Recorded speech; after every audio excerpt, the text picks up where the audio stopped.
স্টেশনে দাঁড়িয়ে চিল্লাচ্ছে, আমি জান্নাতে যাব না। লোকজন বলে কেন? শুনেছে হুজুরদের মুখে জান্নাতে গেলে ৭০টা ভোর পাওয়া যাবে। দুনিয়ায় এক বড় যন্ত্রণা আমি হাফ পাগল হয়ে গেছি, ৭০টা বউ দিলে আমি ফুল পাগল হয়ে গেছি, এখানে আমি জান্নাত যাব না। আমার মনে হচ্ছে নড়াইলে এসে এখন আমার ওই অবস্থা, নড়াইলে আর আসবো না। কষ্ট হচ্ছে আমার খুব। দোয়া করেন আল্লাহ কণ্ঠটা ছেড়ে দেয়। প্রতিদিন তো প্রায় ৪-৫ মাস একাধারে কথা বলা লাগে, কতক্ষণ? এটা তো আর মেশিন না, মেশিনও ক্ষয় হয়, একাধারে কথা বলা লাগতেছেন। দোয়া করেন আল্লাহ যেন কণ্ঠটা ছেড়ে দেয়। কোরআন শুনতে যারা আসেন, নবীদের উপর কোরআন নাজিল হওয়ার পর থেকে এখানে যারা কিয়ামত পর্যন্ত এই কোরআন শুনবে, এই পৃথিবীতে এই মানবতা ৩ শ্রেণীতে বিভক্ত। কিয়ামত পর্যন্ত এরকম ৩ প্রকার মানুষই দুনিয়ায় আসবে। এখানে আছে ৩ প্রকার মানুষ, কিয়ামত পর্যন্ত এরকম মানুষ আসবে। ১ নম্বরে কোরআন শুনলে যাদের গায়ে জ্বালা লাগে, মানে আবু জাহেলের মতো মানুষ। নড়াইলে হয়তো নেই, আবু জাহেল কিন্তু জানতো কোরআন শরীফ আল্লাহর কিতাব এবং এটা মুহাম্মদ রাসূলুল্লাহর বানানো কথা, কখনো না। মানুষ এটা বানাতে পারে না। কাবা শরীফের দেওয়ালে পর্যন্ত কাফেররা লটকিয়েছিল, লাইসা হাযা কালামুল বাশার, এটা মানুষের কথা না, অবশ্যই আসমানের আওয়াজ। ওরা জানতো কোরআন শরীফ আল্লাহ নাযিল করেছেন। মুহাম্মদ সাল্লাল্লাহু আলাইহি সাল্লাম যেটা বলতে চান মিথ্যা কথা না।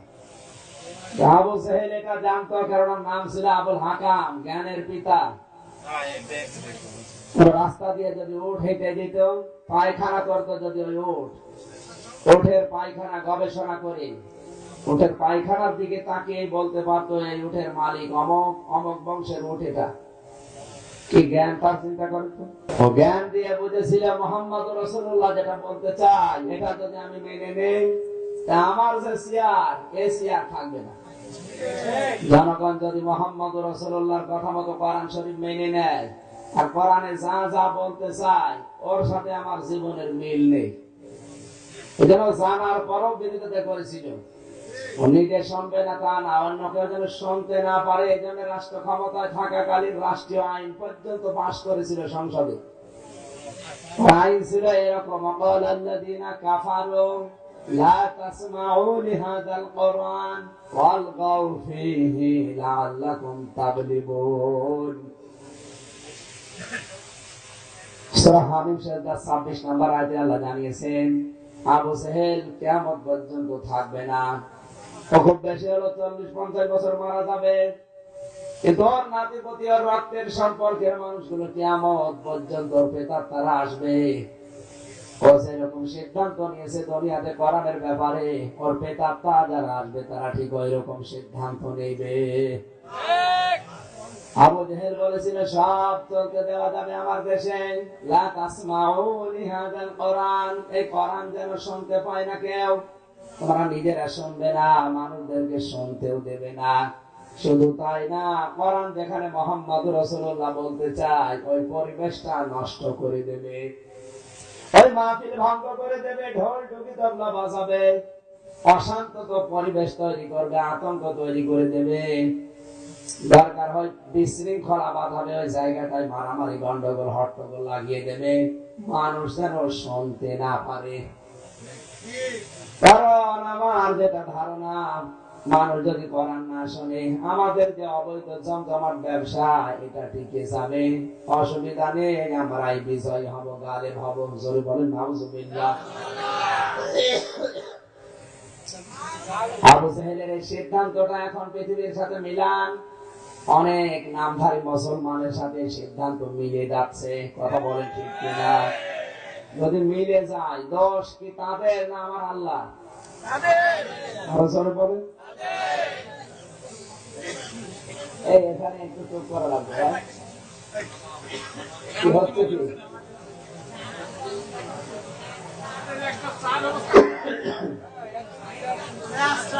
সুবহানাল্লাহ আলহামদুলিল্লাহ লা ইলাহা ইল্লাল্লাহ সুবহানাল্লাহ, আলহামদুলিল্লাহ, লা ইলাহা ইল্লাল্লাহ, লা ইলাহা ইল্লাল্লাহ, মুহাম্মাদুর রাসূলুল্লাহ। খুব ভালোভাবে শোনার পরে মগজ দিয়ে চিন্তা করা লাগবে। আমি এমনিতে কথা বলি, কথার ভেতরে অনেক কথা লুকিয়ে আছে, ওইটা আপনি টেনে বের করবেন। সব কথা বলার সময় আমার হাতে নেই। কণ্ঠের যে অবস্থা, শুধু থিওরি গুলো বলছে। ১,৫০০ বছর আগে আবু সাইলের সিদ্ধান্ত নিয়ে ও যদি জাহান্নামী হয়, আজ ওর মতো চেষ্টা করবে যারা কোরআনের মাহফিল গুলো পণ্ড করে দেবে, নষ্ট করবে, কোরআনের কথা শুনলেই তাদের শরীরে আগুন ধরবে। বুঝতে হবে ওর রক্তের ভেতরে আবু জাহেলের রক্ত মিশিয়ে আছে। ওর রাগ হবে কোন কারণে? ২ নম্বরে কোরআন শুনতে আছে যারা মুনাফিক, অন্তরে যাদের রোগ আছে। আল্লাহ পাক বলেন ওরা আসবে, বিশ্বাস করবে কোরআন শরীফ আল্লাহ পাঠিয়েছে, এর একটা কথাও মিথ্যা না। ওয়াইদা কিলা লাহুম তাআলাউ ইলা মা আনজালাল্লাহু ওয়া ইলার রাসূলি রাআইতাল মুনাফিকিনা ইয়াসুদ্দুনা আনকা সুদুদা। সূরা নিসা ৬১ নম্বর আয়াতে আল্লাহ জানিয়েছেন ওয়া মানে এবং ইদা মানে, যখন কিলা মানে বলা হয়, তাআল মানে আসো, ইলা মানে দিকে, মা মানে যা, আনজালাল্লাহ মানে আমার আল্লাহ নাযিল করেছেন, ওয়া ইলার রাসূলি রাসূলের আদর্শের দিকে আসো। সব বাদ দিয়ে এই দুইটা জিনিসের দিকে আসতে হবে। আর আয়াতুল মুনাফিকিনা, হে নবী আপনি দেখবেন আপনার মাহফিলে যারা মুনাফিক, ইয়াসুদ্দুনা আনকা সুদুদা, আস্তে করে পেছন দিক থেকে ওরা কেটে পড়বে। আর কিন্তু বিশ্বাস করে যে আল্লাহর কিতাব কোরআন শরীফ এ মহাপবিত্র, এত সম্মান কোরআন শরীফকে দেয়, কোরআনের ধারে পাশে যায় না। মসজিদের ভেতরে মুয়াজ্জিন চিল্লাচ্ছেন, বারান্দায় এসে এক লোক ডাক দিয়ে বলে, চাচা আপনি চিল্লাচ্ছেন। আমি এমনি চিল্লাই, এই দেখো মসজিদের ভেতরে গরু উঠে পায়খানা প্রসাব করে সব উল্টা পাল্টা করে ফেলেছে, আমি এই জন্য চিল্লাচ্ছি। ভাইয়ারা বলে, হুজুর চিল্লাবেন না, এই গরুটা আমার, অল্প বুদ্ধি নেই, আরো তো জানি না যে ঘর কার, আল্লাহর ঘরের সম্মান কত ও জানে না, এই জন্য এসেছে। আমি জানি আল্লাহর ঘর কত দামি, এই জন্য আমার কোনদিন দেখেছেন? এত সম্মান করে, ধারে পাশে যায় না। জানে কোরআন শরীফ আল্লাহ কি নাযিল করেছে, একটা কথা আমি হামজা মিথ্যা বলবে না। আল্লাহ তাআলা বলেন, হে নবী আপনি যখন দেখবেন আপনার ওই কথাগুলো ওদের জীবনের সাথে মিলে না, ওদের যে কর্মজীবন আছে ওর সাথে মিল নেই, ওদের যে বিবাহ শাদী ওর সাথে মিল নেই, ইয়াসুদ্দুনা আনকা সুদুদা, পেছন দিক থেকে ওরা কেটে পড়বে আর বলতে বলতে যাবে যে মুহাম্মদ রাজনীতি করছে। এখন বাংলাদেশে কেউ বলে না, বলে মানে সেটা বলবে, বলে মনে করবেন একটা টাটকা আবু জাহেল তো কাফের ছিল, এগুলো টাটকা মুনাফিক। আবু জাহেল জাহান্নামে যাবে কিন্তু নিচে যাবে না। আর যারা কোরআন শরীফ রাজনীতি মনে করে চলে যাচ্ছে, ও জাহান্নামে তো যাবে, জাহান্নামের নিচে যাবে। আবু জাহেলের চাইতে ঝামেলায় আছে। দ্বিতীয় দলিল বললে অনেকের মন খারাপ হবে, এবার বলবো আমি তো দলিল কোনটা ব্যাখ্যা কোনটা অপব্যাখ্যা আপনাকে আগে তাফসীরের উপরে পড়াশোনা করা লাগবে। আমি নিজে সারাটা জীবনে যত বছর বয়স পেয়েছি তাফসীরের উপরে আমার পড়াশোনা। কওমি মাদ্রাসায় পড়েছি, হাফেজি পড়েছি, কামেল করেছি তাফসীর নিয়ে, অনার্স মাস্টার্স করলাম কোরআন শরীফের তাফসীর নিয়ে, ডক্টরেটও করব তাফসীর নিয়ে। আমি যদি তাফসীরের নামে অপব্যাখ্যা করি, আপনি এই পর্যন্ত পড়ে এসে বলেন এমন তাফসীর আপনি করেন, দেখি আপনাকে। শুধু বাংলাদেশের বিশ্ববিদ্যালয়গুলো না, আমি মদিনা বিশ্ববিদ্যালয় নিচে গেছি, উম্মুল কুরা বিশ্ববিদ্যালয় মক্কা শরীফ আমি নিজে গেছি, এই সমস্ত জায়গাগুলোতে নিজে দেখে দেখে মিলিয়েছি। এই ইসলামী বিশ্ববিদ্যালয় যে তাফসীর ওই জায়গায় একই, কিন্তু ওটা আরবিতে আর এটা বাংলায়। দ্বিতীয় নাম্বার দলিল এবার বলছে, আপনি থিওরিটা লিখে নেন। ওয়াইযা কিলা লাহুম তাআলাউ ইলা মা আনজালাল্লাহু ওয়া ইলার রাসূলি ক্বালু হাসবুনা মা ওয়াজাদনা আলাইহি আবাআনা আওয়ালাউ কানা আবাউহুম লা ইয়ালামুনা শাইআন ওয়া লা ইয়াহতাদুন। সূরা মায়েদা 7 নাম্বার পারা 4 নাম্বার পৃষ্ঠা, প্রথম নাম্বার লাইনের 104 নাম্বার আয়াতে আমার আল্লাহ তাফসীরে তাবারের ভেতরে দিয়েছেন, তাফসীরে মাজহারের ভেতরে দিয়েছেন, তাফসীরে কাবীরের ভেতরে আছে। সবচেয়ে বেশি পাওয়া যাবে এটা তাফসীরে বাইজাবিতে। আল্লামা নাসিরউদ্দিন বাইজাবি রাহমাতুল্লাহ আলাইহি লিখেছেন। এখানে বড় বড় আলেম বসে আছেন, যারা তাফসীরের উপর অনার্স মাস্টার্স করেছে, পেছনে বসে আছে মাওলানা আবুল হোসাইন। যে তাফসীর গুলোর নাম বলছে আমি সবগুলো বিশ্ববিদ্যালয়ে দেখে দেখে এসেছি। আল্লাহ তাআলা বলে তাফসীরে বাইজাবিতে নাসিরউদ্দিন বাইজাবি কত বড় আলেম ছিল তাফসীরের উপরে। এই তাফসীর পুরাটা আরবি গ্রামার দিয়ে তৈরি করা। এইখানে তাফসীর পড়া মানুষ নেই, তাফসীরে বাইজাবি গ্রামার দিয়ে বানানো না। আল্লাহ তাআলা বলেন ওয়া মানে এবং ইদা মানে যখন, হে নবী আপনি যখন বলবেন আসো আমার আল্লাহর কোরআন নাযিল করেছে ওই কোরআনের দিকে, রাসূলের হাদিসের দিকে, ক্বালু হাসবুনা, ক্বালু এটা বহুবচন। অনেক মানুষ আপনার আলোচনায় অনেকে বসে থাকবে, তারা বলবে হাসবুনা আমাদের জন্য যথেষ্ট। মা মানে যা, ওয়াজাদা মানে পাওয়া, না মানে আমরা, আলাইহি আবানা আমাদের পূর্বপুরুষ, বাপ দাদা, পীর সাহেবরা, মুরব্বীরা যা কিছু আমাদের জন্য রেখে গেছে, যা কিছু আমাদেরকে বলেছে ওইটাই আমাদের জন্য যথেষ্ট, আর লাগবে না। আজ বাংলাদেশের সাথে আপনি একটা মিলান, আমার মনে হয় 100 ভাগ মিলে যাবে। আপনি ওদেরকে কোরআন শরীফ না আমি হামজানা জিবরাইল ফেরেশতা এনে ওখানে বসিয়ে রাখেন, জিবরাইল এসে ওদেরকে গুলিয়ে খাওয়াবে, তারপরও বলবে বলো হাসবুনা মা ওয়াজাদনা আলাইহি আবানা, না ওগুলো মানি না। আমার পীর সাহেব যা বলেছে, আমার মুরব্বি যা বলেছে, আমার বাপ দাদা যা রেখে গেছে ওইটাই আসল। আল্লাহ তাআলা বলেন আওয়ালাউ কানা আবাউহুম, যদিও তাদের এই পূর্বপুরুষেরা, বাপ দাদারা, পীর সাহেবেরা, মুরব্বিরা লা ইয়ালামুনা কিছু জানতো না, শাইআন ওয়া লা ইয়াহতাদুন হেদায়েতের উপরেও ছিল না, এরপরও অন্ধভাবেই তারা তাদেরকে মেনে চলবে। এই ধরনের মানুষ এখন বাংলাদেশে কম না বেশি? বেশি। একটু জিকির করে সুবহানাল্লাহ, আলহামদুলিল্লাহ, লা ইলাহা ইল্লাল্লাহ, সুবহানাল্লাহ, লা ইলাহা ইল্লাল্লাহ।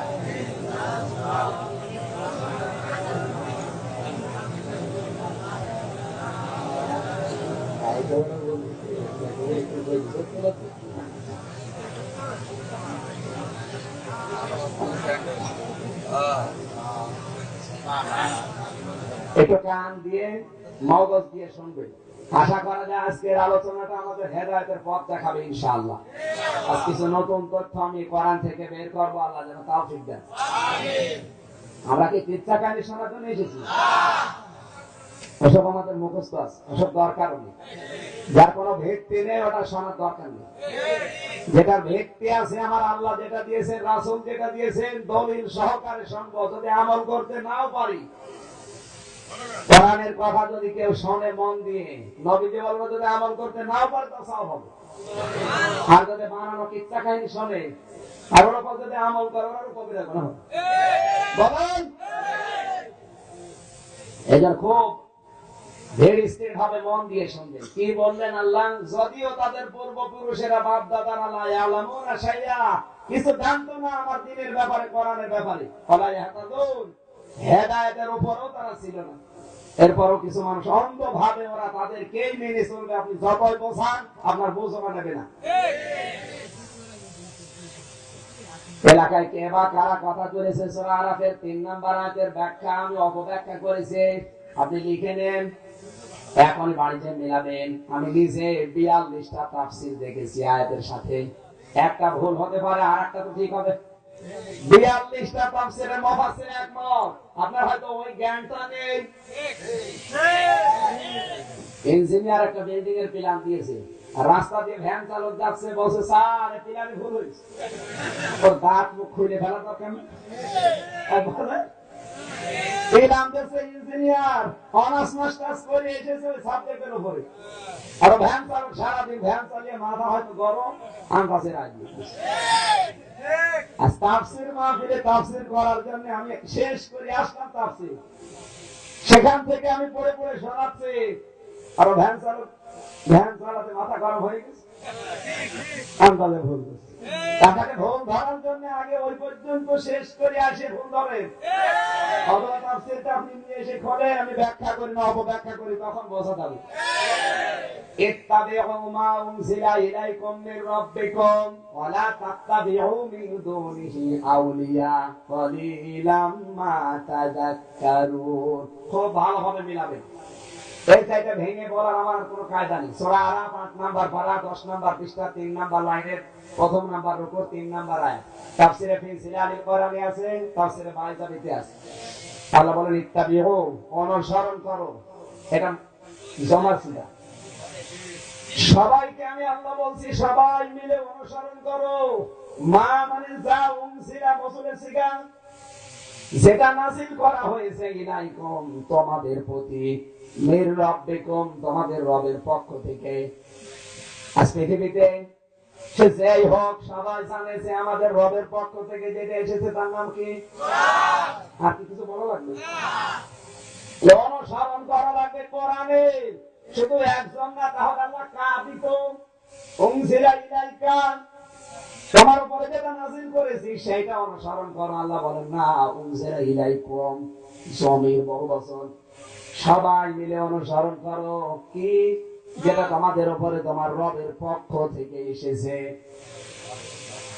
উনজিলা ইলাইকুম মির রাব্বিকুম, দুইটাই কম আছে, তোমাদের রবের পক্ষ থেকে যেটা তোমাদের উপরে নাযিল করা হয়েছে তার নাম আমরা সবাই বললাম কোরআন শরীফ। এরপরে আল্লাহ আরেকটা তথ্য দিয়েছেন, ওয়ালা তাত্তাবিউ মিন দুনিহি আউলিয়া। হে পৃথিবীর মানুষ সাবধান, কোন ওলি আল্লাহর অনুসরণ করার দরকার নেই। এই কথাটা প্রাথমিক ভাবে শুনলে অনেকের মন খারাপ হয়ে যেতে পারে, যারা পীরের মুরিদ আছে। আমিও প্রথমে পড়ার পরে আমার মন খারাপ হয়ে গেছে, কারণ আমি একজন পীরের মুরিদ। কিন্তু আল্লাহ ওলির বহু বচন আউলিয়া দিয়েছেন, একজন ওলি না, কোন ওলি আল্লাহ বুজুর্গের অনুসরণ করার দরকার নেই। আল্লাহ কেন বললেন? তাহলে কোরআন শরীফের আয়াত ভুল। আরো জোরে বলেন। প্রথম প্রাথমিক ভাবে শোনার পরে কিন্তু মনের ভেতরে খটকা লেগে যাচ্ছে যে আল্লাহ ওলি আল্লাহর অনুসরণ করতে নিষেধ করে, কারণ কি? এর ভেতরে কোন রহস্য থাকতে পারে মানে, যেহেতু কোরআনের প্রতিটি শব্দ গবেষণামূলক। আফালা ইয়াতাদাব্বারুনাল কোরআন, কি হয়েছে তোমাদের? কোরআন নিয়ে কেন চিন্তা করো না? দুনিয়ায় কত কিছু নিয়ে চিন্তা করার সময় পাও, কোরআন নিয়ে একটু ভাবো না, সময় নেই তোমাদের। আমালা কুলুবিন আকফালুহা, নাকি তোমাদের অন্তরে তালা মারা? আফসোস করছেন কে? আল্লাহ। আল্লাহর আফসোস থাকতে দেওয়া যায় না। আফসোস আজ মিটানো লাগবে। আর যদি গবেষণা করতাম, চিন্তা করতাম, এর ভেতরে শ্রম দিতাম, তাহলে এই ভুলটা বাংলাদেশে কেউ ধরতো না। আমি যেটা বোঝাতে চাই ওইটা বলছেন, আপনি তো উল্টা দিকে নিয়ে গেছেন। আমি ওলি আল্লাহর বিরুদ্ধে যাবো কোন কারণে? আজ বাংলাদেশে ইসলাম নিয়ে আসার মূলেই তো আল্লাহর ওলিরা। কোন নবী এই দেশে এসেছে? সাহাবী এসেছে। লালমনিরহাট জেলার পাটগ্রাম থানা, এই যেখানে তথ্য লিখা আছে, কোথায় থেকে কি হচ্ছে, এখানে সব তথ্যগুলো আমি লিখে নিয়ে এসেছি। লালমনিরহাট জেলার পাটগ্রাম থানা,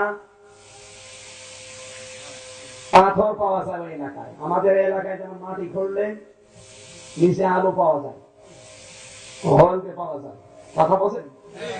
ওই এলাকায় যান, লালমনিরহাট, কুড়িগ্রাম, পঞ্চগড়, ঠাকুরগাঁও এলাকায় মাটি খুঁড়লে পাথর পাওয়া যায়। কথা বলছেন?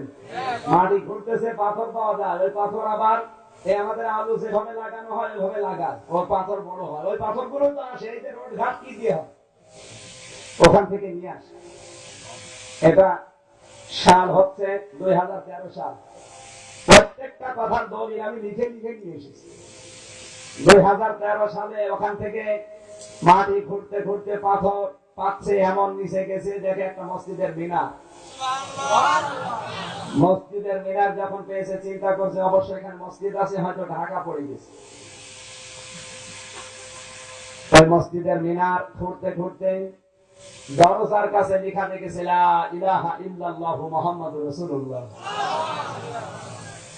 চিন্তা করেছে দেখে এই মসজিদ কত দিনে। মসজিদের ভেতরের যে মাটি, ওই মাটি নিয়ে প্রথমে পাঠিয়েছে বাংলাদেশের মাটি গবেষণা কেন্দ্রে, এরপরে পাঠিয়েছে জার্মানের বার্লিন শহরে, এরপরে লন্ডনে, এরপরে নিউ ইয়র্কে। 3টা দেশে পাঠিয়েছে। আমি আল কোরআন রিসার্চ ফাউন্ডেশনের সদস্য ছিলাম ওই সময়, আমি ওই মাটি দেখেছিলাম।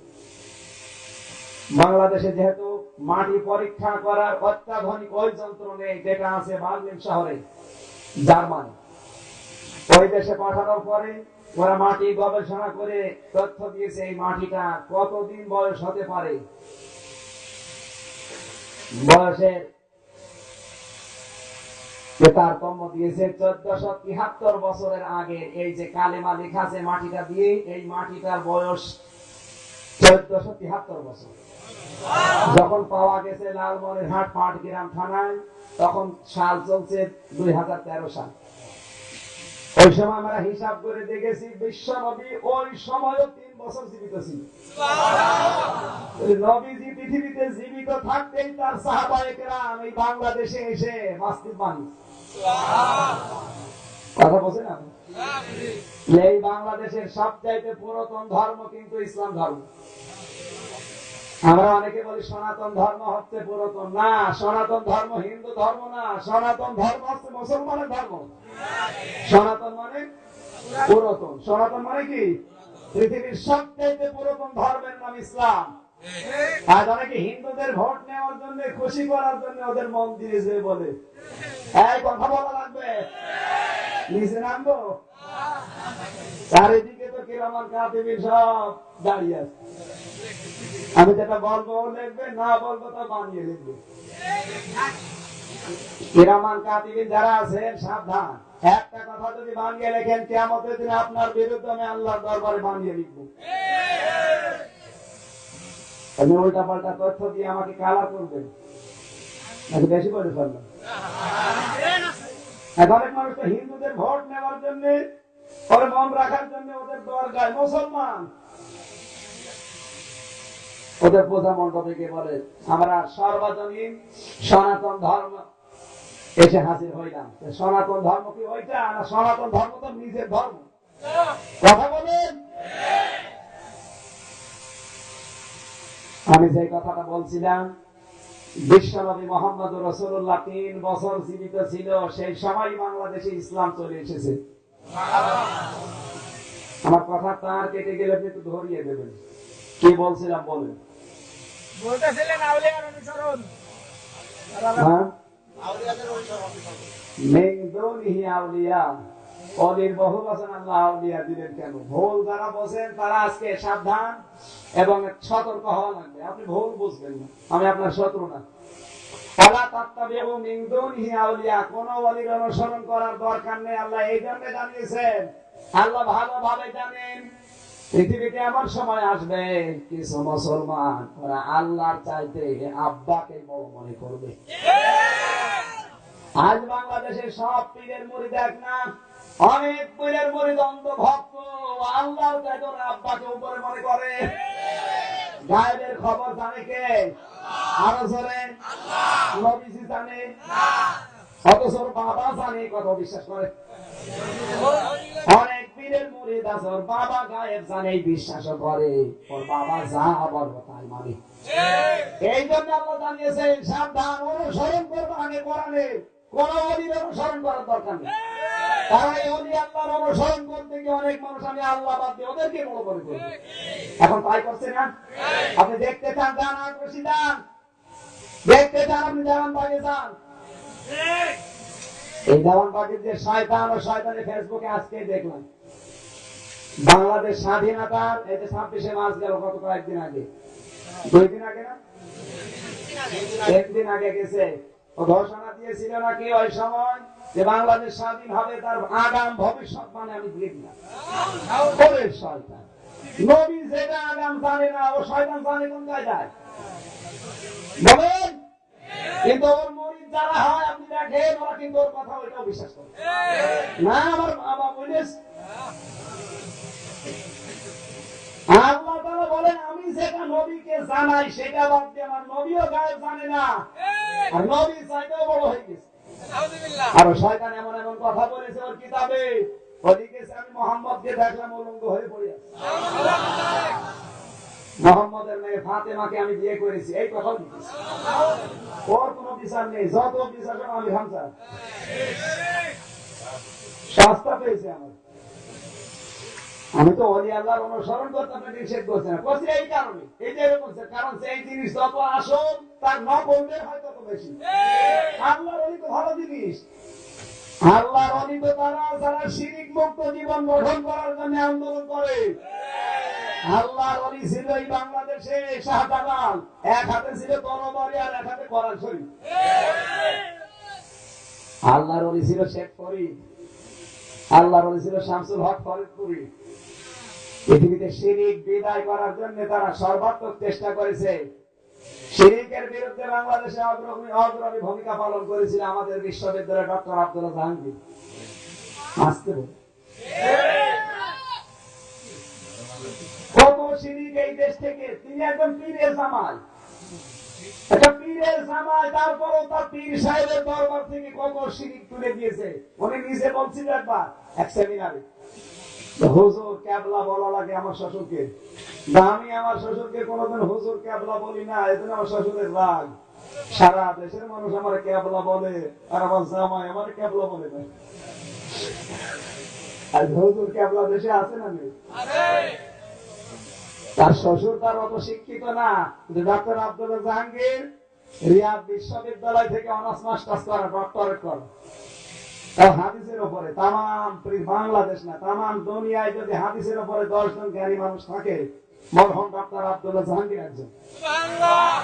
তিনি কোন দুঃখে ওর পীর সাহেবকে পীর ক্যাবলা বলতে যাবে? ক্যাবলা তো একটা, ক্যাবলা কয়টা বলেন?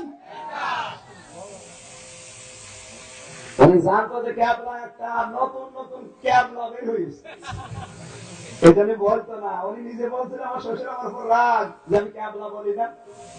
আজ এরকম কিছু শ্বশুর আছে তাদের রাগ যে আমি হামদা ওলি আল্লাহর অনুসরণ করতে নিষেধ করে। আমি তো নিষেধ করছি ওই সমস্ত ওলি আল্লাহ যারা ইসলাম ধ্বংস করার জন্য এজেন্ডা নিয়েছে। আপনি আল্লাহর ওলি হবেন অসুবিধা নেই, কিন্তু আল্লাহর ওলি হওয়ার জন্য গুণ যেই কয়টা ওইগুলো অর্জন করে। তাফসীরে ইবনে কাসিরে 3টা গুণ আছে, কেউকে যদি আল্লাহর ওলি বলতে হয় 3টা গুণ তার ভেতরে পাওয়া যাবে। বাংলাদেশে যারা আল্লাহর ওলি দাবি করছে মিলান, তারা কোরআন শরীফের বিসমিল্লাহর বা থেকে সূরা নাসের সিন পর্যন্ত প্রতিটি আয়াতে জের জবর দেওয়ার এরাব দেওয়ার যোগ্যতা ওই আল্লাহর ওলি থাকবে।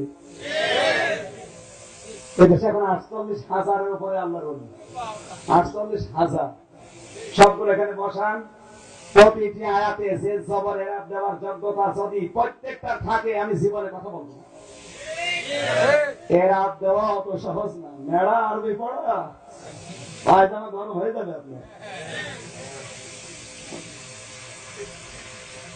2 নম্বরে প্রতিটি আয়াতে 6,666 টি আয়াতের অর্থ ব্যাখ্যা বিশ্লেষণ মদিনায় ব্যাংক নেই, মক্কায় জানাল রাজি ব্যাংক, বিশ্বের বিখ্যাত ব্যাংক। প্রতিটি আয়াত থেকে নতুন নতুন তথ্য বের করার যোগ্যতা তার থাকবে। এই যোগ্যতা দেশের সব পীরের আছে। পেটে বম মারবে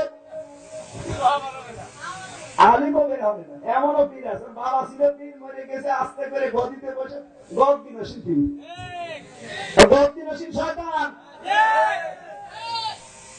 খালি ভোল বলছে যে আমি হামদা শুধু আমাদের বাস দেয়, বাস এমনি দেওয়া হচ্ছে না, এই জন্য বাস দেওয়া হয়। কাজ করবা উল্টা পাল্টা। ইসলাম নেওয়া লাগবে মদিনা থেকে, নবীজির কাছ থেকে বাদ দিয়ে কোন বাবার কাছ থেকে কেউ যদি ইসলাম নেয় ও অবশ্যই জাহান্নামে। নবীজির জামানা এগুলো ছিল না, এগুলো সবই ভণ্ডরা বানিয়েছে নিজের ব্যবসা টিকিয়ে রাখার জন্য। নবীজি যদি বলতেন আমার ইন্তেকালের পরে আমার মেয়ে বসবে ফাতেমার চেয়ারে, কারো বাবার ক্ষমতা ছিল নিষেধ করার? নবী বলেছেন? আরো বলেছেন আমার মেয়ে না, সাহাবীদের ভেতরে যে যোগ্যতা সম্পন্ন তাকে বসিয়ে নিও। নবীজি ইন্তেকালের কমপক্ষে 3 দিন পর্যন্ত সাহাবীরা চিন্তা ছিল, 3 দিন। আর এখন 3 দিন না, পীর সাহেব মরে যায়, মাটিও দেওয়া লাগে না, ওর সাইডে বসে আবার বদিন শিল্পী হয়ে গেছে। কথা বলেন, এটা ইসলাম? আর এই কথা বলতে গেলে আপনারা এই দরবারে আঘাত লাগে। একটা কথা ভুল প্রমাণ করেন যে এটা ইসলাম। আমিও 100% ইসলাম মানতে পারছি না বাংলাদেশে, আমিও জানি, কিন্তু সঠিক কথা তো তুলে ধরা লাগবে। সবাই যদি আমরা চেপে থাকি না, দিনকাল ভালো না, যে দেখছে করুক। 10 বছর পরে তো মানুষ মনে করবে ইসলাম মনে হয় ওই রকম। বলেন, হাজারের পীরের মুরিদরা তো মনে করে ইসলাম ওই রকমই, ওর ভালো যা তাই তাই না।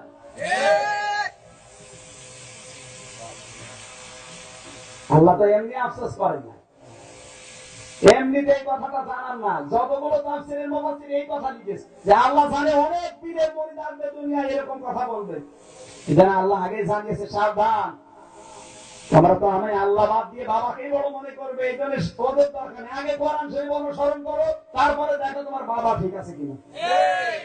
বাবার ওই কথা মানা যাবে যেটা কোরআনের সাথে মেলে, বাবার ওই কথা কখনোই মানা যাবে না যেটা কোরআনের সাথে মেলে না। কথা বলেন। আল্লাহ শেষ শব্দে আফসোস করেছেন, কলিলাম মা তাযাক্কারুন, কলিল না দিয়ে কলিল লা দিয়েছেন।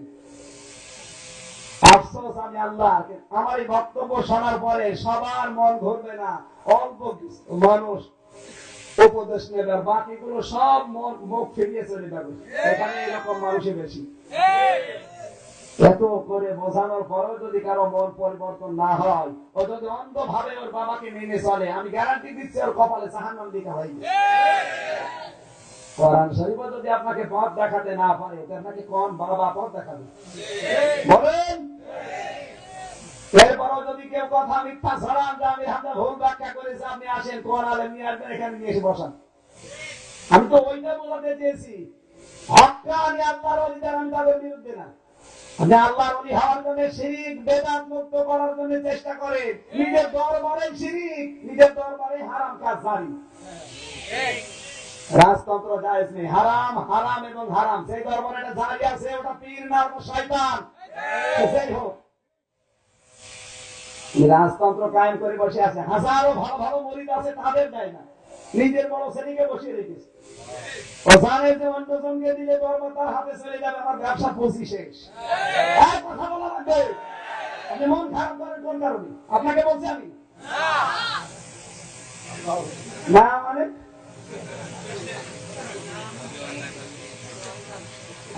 3 নাম্বার কোরআন শুনতে আসে যারা, আল্লাহ রাব্বুল আলামিন বলেন এরা কারা জানো? এরা হচ্ছে মুমিন।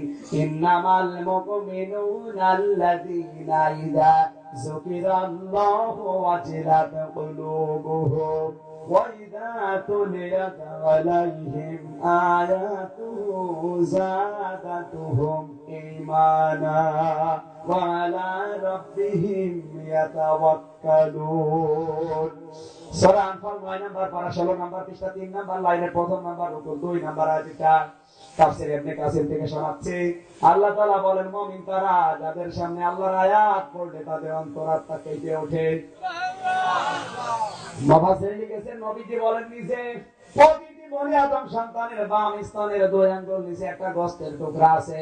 কোরআনের আয়াত শুনলে যদি 1 নাম্বার ঈমানদার হয়, তাহলে ওইটা একটু কেঁপে উঠবে। আপনি একটু মিলান তো নিজের সাথে আয়াতটা। আল্লাহর নবী বলেন যদি অত বড় ঈমান না হয়, আর একটু নরমাল হয়, তাহলে ওর শরীরের পশমগুলো খাড়া হয়ে যাবে। এটাও যদি না হয়, কোরআন শুনলে অবশ্যই তার অন্তরের ভেতরে একটু আনন্দ লাগবে, কারণ আমার আল্লাহর কথা। এইটাও যদি না হয়, বুঝবার ইমান নেই, ওটা বেঈমান। এখানে তো নেই। দেখেন, এই তিনটার একটাও যদি কারো না হয়, আপনি চিন্তা করেন আপনার ইমান নেই।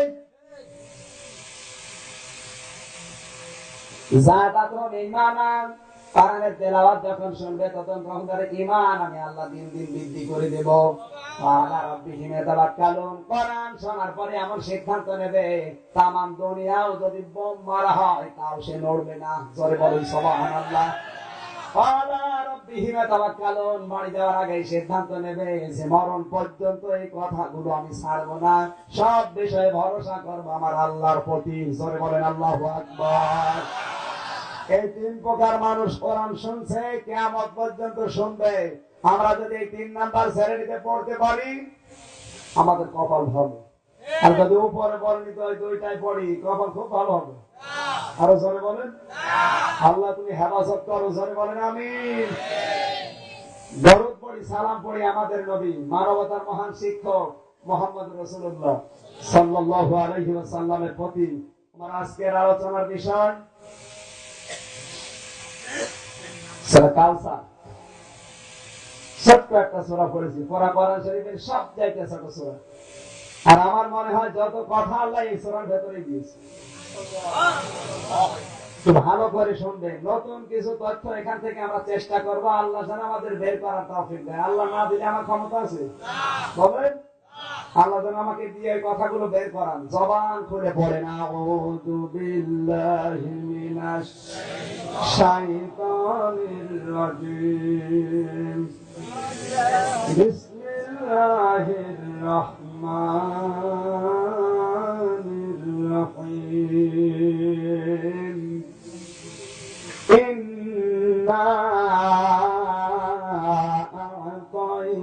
আ'তাইনাকাল কাউসার ফাসাল্লি লিরাব্বিকা ওয়ানহার ইন্না শানিআকা হুয়াল আবতার। তিনটা আয়াত আছে, একটা রুকু। ছোট্ট একটা স্মল সূরা, কোরআনের সবচেয়ে স্মল ছোট সূরা। এই আয়াত নাজিল হওয়ার, এই সূরাটা নাজিল হওয়ার কারণ আগে জানা লাগবে। কারণ কোরআন শুনতে হলে 5টি বিষয় লক্ষণীয়। 1 নম্বরে তেলাওয়াত, 2 নম্বরে অর্থ, 3 নম্বরে শানে নজুল, 4 নম্বরে ব্যাখ্যা, 5 নম্বরে ওখান থেকে শিক্ষা নিয়ে বলবো। এই 5টা বিষয় যদি শুনতে পারেন, তাহলে তাফসীর মাহফিল সাকসেস। আর যদি এসে না, এক বাবার কাহিনীতে 2.5 ঘন্টা শেষ। তো যে বলে সেও বোঝে না, যারা বসে আছে ওরাও বোঝে না। কথা বলেন। এরকম 2.5 ঘন্টা কেন, 24 ঘন্টা শুনে লাভ নেই। কোরআনের একটা আয়াত যদি 1 ঘন্টাও বসে শোনে, 500 রাকাত নফল নামাজের সওয়াব নিয়ে বাড়ি যাবে।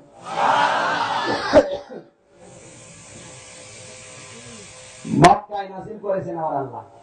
খুব ভালোভাবে শুনবেন। বিশ্বনবীর পর পর 3টা ছেলে মারা গেল। নবীজির ছেলে ছিল কয়টা? 3টা। 4টা ছেলে। আমরা কোরআন হাদিস কতটুকু পড়েন, এই আওয়াজ শুনে বোঝা যাচ্ছে। মেয়ে সবগুলো বেঁচে আছে একটা একটা করে।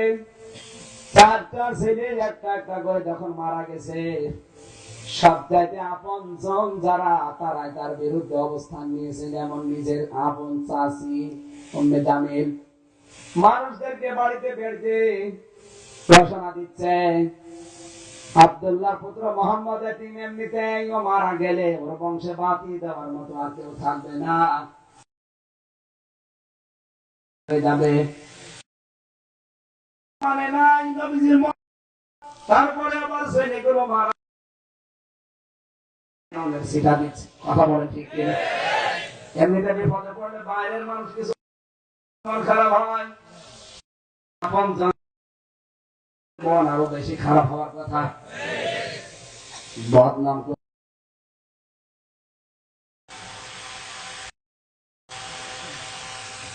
নবীজি যখন মন খারাপ করে বসে আছেন, শুধু বসে আছেন তা না, কাবার হাতিম যেটা সাদা পাথর দেওয়া আছে এখনো পর্যন্ত, হাতিমে নবীজি হেলান দিয়ে বসে আছে। শুধু বসে আছে তা না, একটা একটা করে সাহাবায়ে কেরাম নবীজির কাছে এসে বলে, হে রাসূল আমরা আর পারি না। হযরত বেলাল সম্পর্কে একজন এসে বলে, হে রাসূল বেলালকে ওরা নিয়ে মরুভূমির ভেতরে পাথর চাপা দিয়েছে, টানতেছে, মাংস গোশত গুলো আলাদা হয়ে যাচ্ছে। একজন এসে বলে, হে রাসূল খাব্বাবকে ওরা আগুনের অঙ্গার দিয়ে শাস্তি দিচ্ছে, রক্ত গোশত চামড়া গুলো সব গলে গলে আগুন নিভে যাচ্ছে। এতগুলো কঠিন কঠিন কথা আল্লাহর নবীর কাছে এসে বলে, এদিকে ছেলে মরা শোক, ওদিকে আপনজনরা বদনাম করছে। হঠাৎ করে নবীজি চোখ দিয়ে দর দর করে পানিতে পড়ছে, ঠোঁটের ভেতরে তার হাসির ঝিলিক দেখা গেল। একটু ভালোভাবে বোঝেন, ১,৫০০ বছর আগে শুধু নবীজির জীবনে এইটা হয়েছে, ১,৫০০ বছর পরে আজ পৃথিবীতে এরকম কিছু হচ্ছে। অনেকের ছেলে মারা যাচ্ছে, সঙ্গী সাথী সাহাবায়ে কেরাম যারা আছে তাদের উপরে জুলুম অত্যাচার নির্যাতনের স্টিম রোলার চলছে, চোখ দিয়ে পানি পড়ছে জেলখানায় বসে বসে, কিন্তু প্রতিবাদ করার কোনো ভাষা নেই। এখন যদি কারো জীবনের সাথে মিলিয়ে যায়, আমি করবো কি? আমার দোষ? তাহলে সূরা কাউসারের দোষ? বলেন। আপনি একটু মগজ দিয়ে মিলান, ১,৫০০ বছর আগে কাবার হাতিমে নবীজি এই অবস্থায় পড়েছিলেন, ছেলেগুলো মারা গেল, মেয়েগুলো বেঁচে আছে, সঙ্গী সাথী যারা আছে তাদের উপর অত্যাচার চলছে, এক একজন এসে সংবাদ দিচ্ছে, কিন্তু নবীজি প্রতিবাদ করার কোনো ভাষা নেই, প্রতিবাদ করলেই মার খাবে। আরো আসতে বলেন। নবীজি এখন কান্নাকাটি করা ছাড়া কোনো উপায় নেই। আমার আয়াতটা পড়ার পরে সামনে নজর দেখে আমার এতটুকু ধারণা হয়েছে, আজ পৃথিবীতে অনেক দেশে অনেকের জীবনে এরকম হয়ে যাচ্ছে। অনেকের ছেলে মারা যায়, আপনজন যারা আছে তাদেরকে ভালোবাসতো তারাই বদনাম করছে। মিডিয়াগুলো, পত্রিকাগুলো, স্যাটেলাইট সব তার বিপক্ষে। শুধু এটাই না,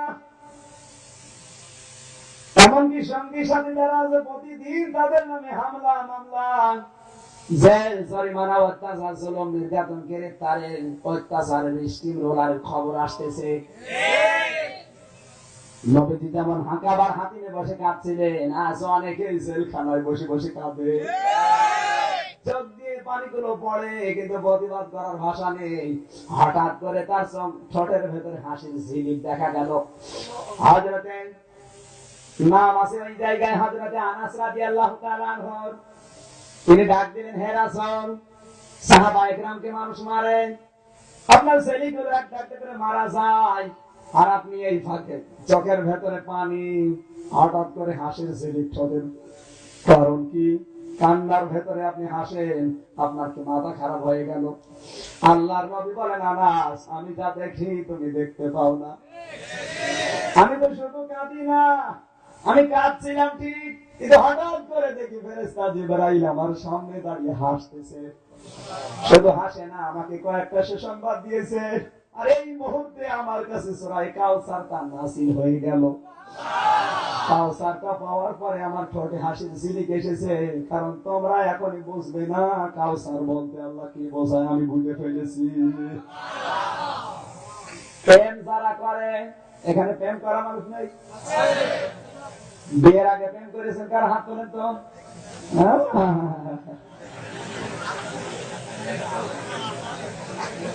হাসতেছেন মানে আল্লাহর ওলি একটাই আছে, বিয়ের আগেই প্রেম করা শেষ। প্রেম যারা করেছেন আমি নিষেধ করছি না, কিন্তু বিয়ের পরে করবেন, বিয়ের আগে না। বিয়ের আগে যারা প্রেম করেছে ওরা কয়েকটা সংকেত দেয়, দেখবেন চিঠি লেখার পরে লাভ চিহ্ন দিয়ে একটা তীর দিয়ে দেয়, অন্য কেউ বুঝবে না, শুধু প্রেমিকা ছাড়া। যে কয়েকজন বলছে ঠিক ওই কাজই করেছে, কি করি আমি জানি, আমি ভার্সিটিতে পড়েছি, দেখেছি যারা প্রেম করে তাদের কাছে শুনলাম ওরা লাভ চিহ্ন দিয়ে ওর উপরে তীর দিয়েছে, তাও নিজের শরীরের রক্ত না, মুরগি জবাই করে রক্ত দিয়েছে। প্রেমিকা মনে করছেন না এত ভালোবাসে আমার, পরে ছাড়া আমি অন্য জায়গায় যাব না। মুরগির রক্ত জবাই করে কবুতরের রক্ত লাগিয়ে দেন। এই যে চিঠিটা যদি আপনি ওই প্রেমিকা ছাড়া অন্য কারো কাছে দেন, ও কিন্তু লাভের সাথে তীর আছে, বুঝবে? বলেন বুঝবে শুধু যার কাছে দিয়েছে সে, ওর কাছে আগে কন্ট্যাক্ট করা আছে যে এই জিনিস দিলেই হয়।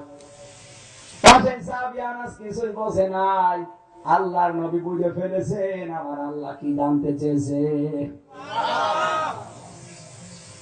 বন্ধু চাকরি করে ঢাকাতে, ফোনে একদিন আপনি কল দিয়ে বলেছিলেন বন্ধু আমার ছেলে এমএ পাস করে বসে আছে, চাকরি বাকরি হচ্ছে না, তুমি তো একটা বড় ব্যাংকের অফিসার, যদি সুযোগ পাও ছেলেটাকে কাজে লাগিয়ে দিও। বন্ধু বলেছিল ঠিক আছে আমি ব্যস্ত আছি, পরে তোমার জানাবো। হঠাৎ 20 দিন পরে কল দিয়েছে, ব্যবস্থা হয়ে গেছে, পাঠিয়ে দাও। কল এবার আপনি ধরেননি, আপনার জামাই ধরেছেন, কি বুঝবে যে ব্যবস্থা হয়ে গেছে, পাঠিয়ে দাও? কি বলবে, বুঝবে? ওরা তো বিষয় জানেই না। জামাই দৌড়িয়ে এসে বলে শ্বশুর আব্বা কে যেন কল দিয়েছিল, বললো ব্যবস্থা হয়ে গেছে, পাঠিয়ে দাও। কিছু বুঝলাম না। শ্বশুর হাসির ঝিলিক বের করে বলে জামাই তোমার বোঝার দরকার নেই, যা বোঝার আমি বুঝে ফেলেছি। ছেলেটাকে বলে তাড়াতাড়ি করে সেজে নাও, ব্যাটিং খাতা গোছাও, তোমার চাচা খবর দিয়েছে তোমার চাকরি হয়ে গেছে, ব্যবস্থা হয়ে গেছে, পাঠিয়ে দাও। এর ভেতরে কি চাকরি হয়ে গেছে ছিল? বাবা ছিল ইঙ্গিত, কিন্তু জামাই বুঝবে না, কারণ জামার সাথে কানেকশন নেই। কথা বলে ঠিক কিনা? আল্লাহ পাক কাউসার দিয়েছেন, দুনিয়ায় কেউ বোঝে না, কিন্তু নবীজি বুঝে ফেলেছেন। আল্লাহর নবী কাঁদতে কাঁদতে হাসতেছেন এই কারণে আল্লাহ তাআলা বলেন ইন্না আতাইনাকাল কাউসার, অবশ্যই আপনি আপনাকে কাউসার দিয়েছি। এই কাউসার কোন কাউসার? এই কাউসার শুধু হাউজে কাউসার না, এই কাউসার শুধু কিয়ামতের ময়দানে যেটা নবীজি পান করাবেন ওই কাউসার না। হে নবী আপনাকে আমি কাউসার দিলাম, এর ভেতরে কমপক্ষে 27টা অর্থ আছে।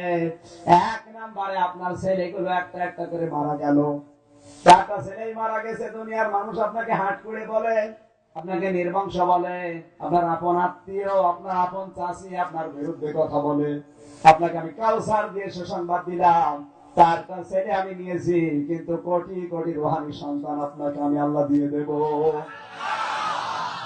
আপনার সন্তানগুলো আমি আগে উঠিয়ে নিলাম, কেন আপনি জানেন?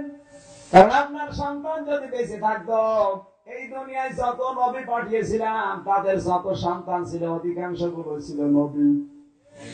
হযরত ইব্রাহিম আলাইহিস সালামের 2টা সন্তান, 2টাই নবী। হযরত ইয়াকুব আলাইহিস সালামের সন্তান ইউসুফ নবী। হযরত দাউদ আলাইহিস সালামের সন্তান সুলাইমান নবী। হযরত আদম আলাইহিস সালামের সন্তান শীষ নবী। আপনি বিশ্ব নবী। আপনার সন্তান দুনিয়ায় থাকবে, ওরা নবী হবে না, এটা তো কেমন হয়ে যাবে? এই জন্য দুনিয়ার মানুষ যেন কিছু বলতে না পারে, এই কায়দায় আমি আগে থেকে আপনার সন্তানগুলো উঠিয়ে নিলাম। 3 নম্বরের কারণে আপনার সন্তান যদি বেঁচে থাকতো, আপনার ইন্তেকালের পরে ওরা আপনার সন্তানকে আপনার জায়গায় বসিয়ে ওরা নায়েবে নবী বানিয়ে ফেলতো। তারা বলতো গদ্দিনসীন নবী এইটা, নবীন ছেলে নবী। আর যেমন পীরের ছেলে পীর হয়, এই কথা বোঝা লাগবে। আপনার ছেলে আমি এমনি তুলে নিয়ে এই কারণে নিয়েছি, আপনি মনে করেন আমার সব ছেলে নিয়ে গেল না। এর ভেতরে রহস্য কাউসার মানে এইগুলো। আপনার সন্তান আমি নিয়ে নিলাম, অসুবিধা নেই। এমন এমন সন্তান আপনাকে আমি আল্লাহ দান করব, কিয়ামত পর্যন্ত এই সন্তান আসতেই থাকবে। আপনার তলবের কাছে এই ইব্রাহিম, এই যে সন্তানগুলো আমি তুলে নিলাম, এরা তো খুব বেশি হলো 50 বছর 100 বছর পর্যন্ত বাঁচত আপনার ইন্তেকালের পরে। কিন্তু এমন সন্তান আপনাকে আমি আল্লাহ দেব যেটা রূহানি সন্তান। কিয়ামত পর্যন্ত সন্তানগুলো কোটি কোটি দুনিয়ায়